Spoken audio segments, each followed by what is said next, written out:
Good morning प्रिय विद्यार्थियों। आज अपन पढ़ेंगे कक्षा 6 के लिए चैप्टर है नादान दोस्त। तो नादान दोस्त है जो चिड़ा और चिड़े के बारे में ये चैप्टर बताया गया है और इसके जो राइटर हैं लेखक मुंशी प्रेमचंद।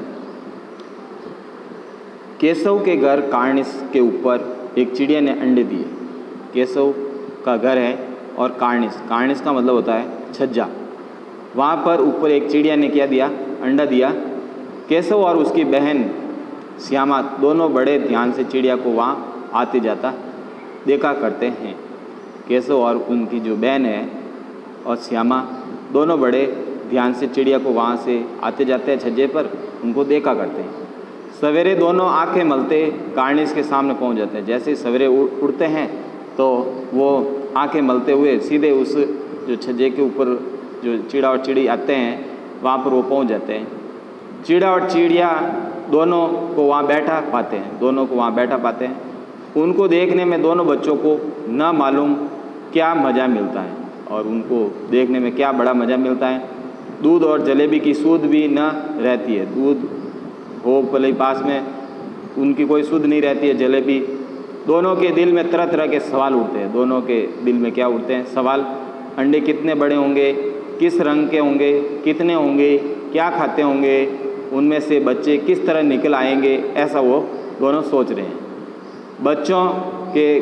बच्चों के पर कैसे निकलेंगे, इसके पर कैसे निकलेंगे, घोंसला कैसा होगा, लेकिन इन बातों का जवाब देने वाला कोई नहीं है।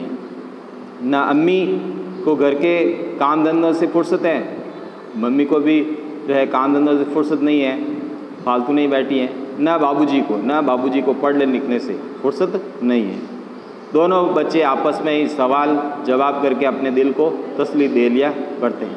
दोनों आपस में ही जो है सवाल जवाब करके अपने को शांत करते हैं, तसल्ली देते हैं। श्यामा कहती है, क्यों भैया, बच्चे निकलकर फुर से उड़ जाएंगे। जैसे ये बच्चे निकलेंगे तो क्या हो जाएंगे, फुर से उड़ जाएंगे।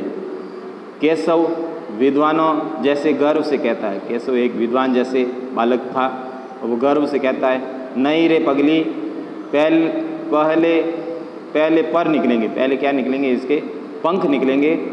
बगैर पैरों के बेचारे कैसे उड़ेंगे, बगैर पैरों के ये कैसे उड़ेंगे। श्यामा बच्चों को क्या खिलाएगी और श्यामा बच्चों को क्या खिलाएगी बेचारी। केशव इन पेचीदा सवाल का जवाब कुछ न दे सकता था। इस तरह 3-4 दिन गुजर गए। कितने दिन गुजर गए? 3-4 दिन गुजर गए। दोनों बच्चों को जिज्ञासा दिन बढ़ती जाती थी। दोनों बच्चों की जिज्ञासा बढ़ती जाती थी कि इनके साथ कैसे होगा। अंडों को देखने के लिए वे अधीर हो उठते। जैसे वो अंडों को देखते क्या होते, अधीर एकदम।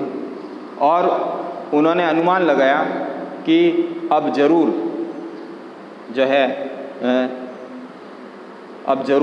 है बच्चे निकल आए होंगे।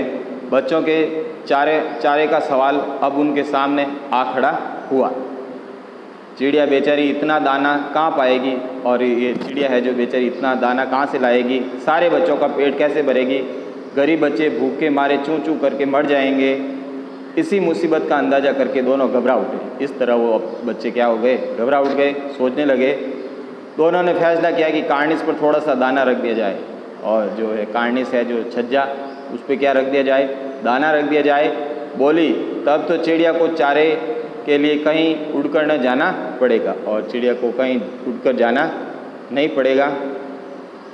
केशव, नहीं, तब क्यों जाएगी। श्यामा, क्यों भैया, बच्चों को धूप न लगती होगी। बच्चों को क्या धूप नहीं लगती है। केशव का ध्यान इस तकलीफ की तरफ न गया। केशव को जो है ध्यान तकलीफ की तरफ नहीं गया।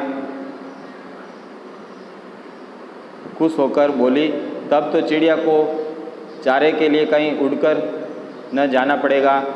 केशव, नहीं, तब क्यों जाएगी। श्यामा, क्यों भैया, बच्चों को धूप न लगती होगी। केशव का ध्यान इस तकलीफ की तरफ गया था। बोला, जरूर तकलीफ हो रही होगी। बेचारे प्यासे के मारे तड़पते होंगे, और बेचारे क्या प्यासे तड़पते होंगे। ऊपर छाया भी तो नहीं है, कोई नहीं है। आखिर यह फैसला हुआ कि घोंसले के ऊपर कपड़े की छत बना देनी चाहिए। आखिर दोनों का ये फैसला हुआ कि अब ऊपर क्या बना देनी चाहिए, छत। पानी की प्याली और थोड़े से चावल रख देने का प्रस्ताव भी स्वीकृत हो गया। कि भाई थोड़ा से पानी और चावल भी रख दें वहाँ। इस प्रकार दोनों का बीच में प्रस्ताव हुआ। दोनों बच्चे बड़े चाव से काम करने लगे। श्यामा माँ की आंख बचाकर मटके से चावल निकाल कर लाई। श्यामा नाम की लड़की अपनी माँ से जो है आंख चुराकर मटके में से क्या निकाल लाई, चावल। केशव ने पत्थर की प्याली का तेल चुपके से ज़मीन पर गिरा दिया और पत्थर की प्याली पर तेल है जो चुपके पर ज़मीन पर गिरा दिया और उसे खूब साफ करके उसमें पानी भरा। अब चांदनी के लिए कपड़ा कहाँ से आए? अब चांदनी के लिए कपड़ा कहाँ से आए? फिर ऊपर बगैर छड़ियों का कपड़ा ठहरेगा कैसे? बिना छड़ियों के कैसे कपड़ा ठहरेगा? और छड़ियाँ खड़ी कैसे होगी? कैसे वो बड़ी देर इस उधेड़बन में रहा, बड़ी वो सोचते रहा, उधेड़बन में रहा। आखिरकार उसने एक मुश्किल भी हल कर दी और श्यामा से बोला, जाकर कूड़ा फेंकने वाली टोकरी उठा लाओ। जहाँ जो कूड़ा फेंकते हैं वो टोकरी है जो उठा लाओ। अम्मी जी को मत दिखाना, अम्मी जी को मम्मी जी को मत बताना। श्यामा वह तो बीज से फटी हुई है, श्यामा कहती है वो तो बीज तो फटी हुई है, उसमें से धूप न जाएगी। केशव ने झुंझला कर कहा, केशव ने थोड़ा चिढ़ा और कहा, तू टोकरी तो ला, मैं उसका सुराख बंद करने की कोई हिकमत निकाल लूँगा। मैं उसका जो है सुराख, उसके जो है हिकमत निकाल दूँगा, उसको मैं देख लूँगा, सही अच्छी तरह से ढक लूँगा। तो प्रिय विद्यार्थी, मैंने यहाँ तक इस चैप्टर को रीड किया है। आगे अपन नेक्स्ट वीडियो पढ़ेंगे। थैंक यू, धन्यवाद।